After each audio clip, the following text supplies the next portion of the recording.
আসসালামু আলাইকুম ওয়া রাহমাতুল্লাহি ওয়া বারাকাতুহু। ইন্নাল হামদালিল্লাহি ওয়াহদাহু ওয়াসসালাতু ওয়াসসালামু আলা মান লা নাবিয়্যা বা'দাহু।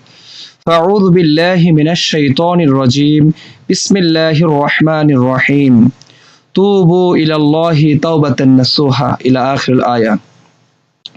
দেশে ও প্রবাসে, কাছে বা দূরে, বাংলাদেশ বেতার রংপুরের নিয়মিত ফেসবুক ভিত্তিক লাইভ অনুষ্ঠান আলোর পরশে সবাইকে স্বাগত জানাচ্ছি।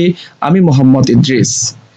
আজকে আপনাদের উদ্দেশ্যে স্টুডিওতে আলোচনা করবেন বিশিষ্ট আলেমে দ্বীন এবং কেরামতিয়া কেন্দ্রীয় জামে মসজিদের সম্মানিত খতিব মাওলানা বায়েজিদ হোসাইন। কেমন আছেন আপনি? আলহামদুলিল্লাহ, আপনি ভালো আছেন? জি আলহামদুলিল্লাহ, আমরা ভালো আছি। সম্মানিত দর্শক শ্রোতা মণ্ডলী, আজকে আমাদের আলোচনার বিষয় হলো ইসলামে তওবা ও ইস্তেগফার। তওবা এবং ইস্তেগফার এই বিষয়ের উপরে আলোচনা করার জন্য মুহতারামকে অনুরোধ জানাচ্ছি। আলহামদুলিল্লাহ কাফা ওয়া সালামুন আলা ইবাদিহিল্লাযীনা ইসতাফা, আম্মা বা'দ। ফাআউযু বিল্লাহি মিনাশ শাইতানির রাজীম। বিসমিল্লাহির রাহমানির রাহিম। ওয়া তুবু ইলাল্লাহি জামিআন আইয়ুহাল মুমিনুনা লাআল্লাকুম তুফলিহুন। ওয়া ক্বালা তাআলা ওয়াস্তাগফিরিল্লাহ ইন্নাল্লাহা কানা গফুরার রহিমা। ওয়া ক্বালা তাআলা ফাসাব্বিহ বিহামদি রাব্বিকা ওয়াস্তাগফির ইন্নাহু কানা তাওয়াবা। ওয়া ক্বালা রাসূলুল্লাহ সাল্লাল্লাহু আলাইহি ওয়াসাল্লাম আত-তাইবু মিনাজ যামবি কামান লা যামবা লাহ, আও কামা ক্বালা আলাইহিস সালাতু ওয়াসসালাম।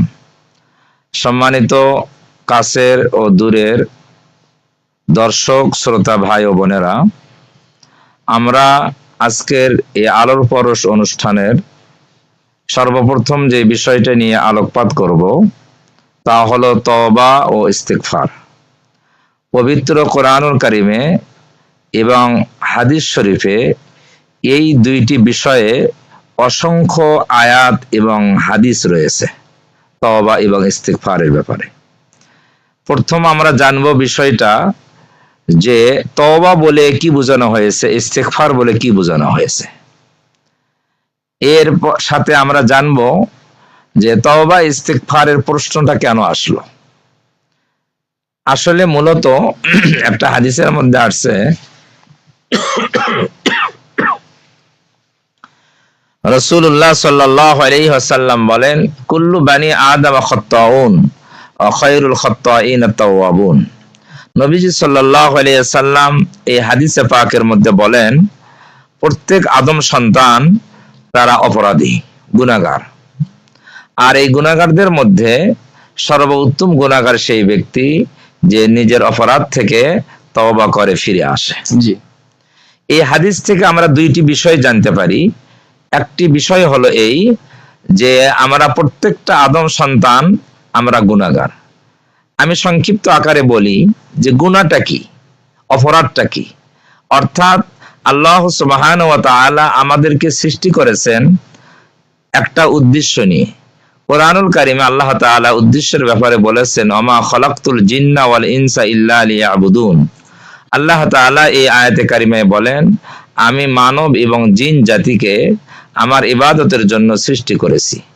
তাহলে মানব এবং জিন জাতি সৃষ্টির উদ্দেশ্য হলো আল্লাহ তাআলার দাসত্ব করা, ইবাদত করা, বন্দেগী করা। বান্দা যখন এই বন্দেগী ছেড়ে দেয়, দাসত্ব ছেড়ে দেয়, এটাই হলো অপরাধ, এটাই হলো গুনাহ। জি, এই অপরাধ আবার দুই ধরনের। এক ধরনের অপরাধ হলো আল্লাহর হক সংক্রান্ত, আরেক ধরনের অপরাধ হলো বান্দার হক সংক্রান্ত। যে মানুষ অনেক সময় ইচ্ছায় অনিচ্ছায় এরকম আল্লাহর হক নষ্ট করে থাকে, তার অর্থ হলো সে গুনাহ করে। এবং অনেক সময় বান্দার হক নষ্ট করে, তার অর্থ হলো সে পাপ করে। তাহলে এই পাপ থেকে উত্তরণের রাস্তা কি? জি, এই উত্তরণের রাস্তা হলো দুইটা। একটা হলো ইস্তিগফার, আরেকটা হলো তওবা। ইস্তিগফার বলা হয় যে আল্লাহ সুবহানাহু ওয়া তাআলার কাছে ক্ষমা চাওয়া। যেমন আমরা সাধারণত বলি আস্তাগফিরুল্লাহ। আস্তাগফিরুল্লাহ মানে আমি আল্লাহর কাছে ক্ষমা চাইতেছি।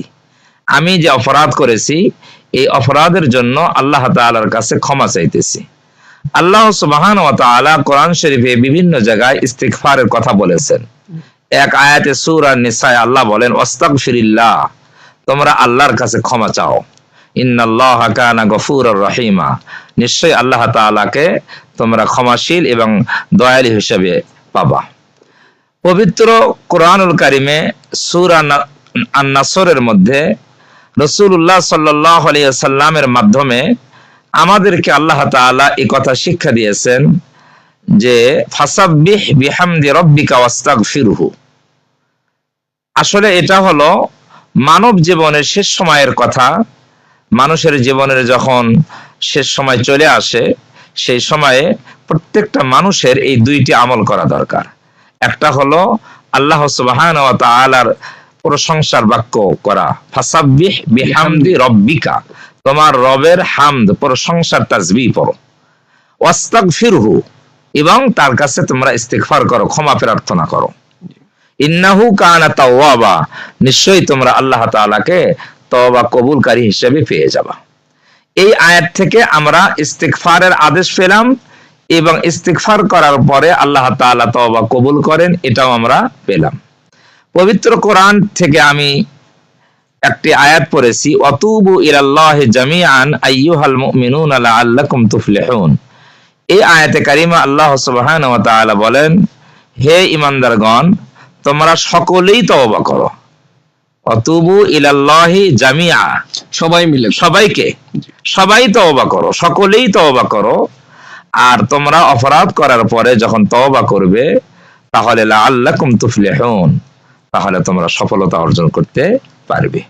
তাহলে তওবা এমন একটা মহা ঔষধ, একটা মহা এই মেডিসিন বলবো আমি, যে মানুষ যখন অপরাধের মহা অথই সমুদ্রে নিমজ্জিত হয়ে যায়, এই সময় তার এই গুনাহ অপরাধ থেকে বাঁচার যে মাধ্যম, এই মাধ্যমকেই কোরআন ও হাদিসের আলোকে তওবা বলা হয়। আর তওবা যখন মানুষ অপরাধ থেকে তওবা করবে, তখন আল্লাহ তাআলা তাকে সফলতা দান করবেন। তার অর্থ হলো তার গুনাহ খাতা মাফ করে দিবেন এবং তার তওবা আল্লাহ তাআলা কবুল করে তাকে সফলতা দান করবেন। ইস্তিগফারের মূল অর্থ হলো যে ক্ষমা চাওয়া। কিন্তু আমি যে অপরাধটা করলাম, এই অপরাধ কি আর করব কি করব না, এই বিষয়ে নীরব। জি, এই বিষয়ে আমি কিছু বলছি না। জি, আমি শুধু ক্ষমা চাইতেছি, অনুতপ্তও নই। হ্যাঁ, আমি শুধু ক্ষমা চাইতেছি, আমার কি হয়েছে, ভুল হয়েছে, আমাকে ক্ষমা করেন, ভুল হয়েছে, ক্ষমা করেন। আবার একই পাপের পুনরাবৃত্তি করছে। হ্যাঁ, এর নাম হলো ইস্তিগফার। আর তওবা মূলত হলো ফিরে আসা।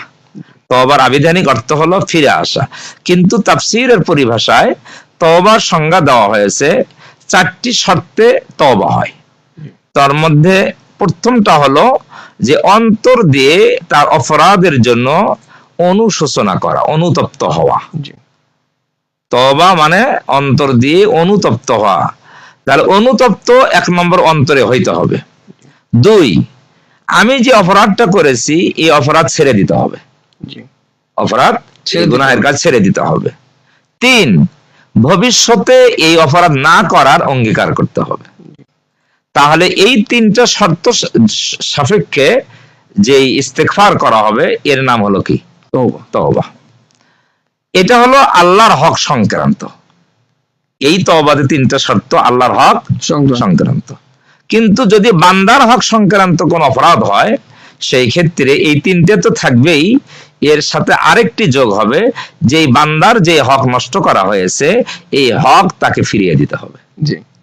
যদি কেউ দুর্নীতি করে দেশের সম্পদ কি করে, নষ্ট করে, অথবা আত্মসাৎ করে, নষ্ট না আত্মসাৎ করেছে, হাজার হাজার কোটি টাকা দেশের সম্পদ, জনগণের টাকা আত্মসাৎ করে বিদেশে পাচার করেছে, এই ব্যক্তি যদি শুধু আস্তাগফিরুল্লাহ আস্তাগফিরুল্লাহ করে আর হজ করে আর ওমরা করে, আর যদি মনে করে আমি তওবা করলাম, কিন্তু এটার দ্বারাই তার তওবা হবে না।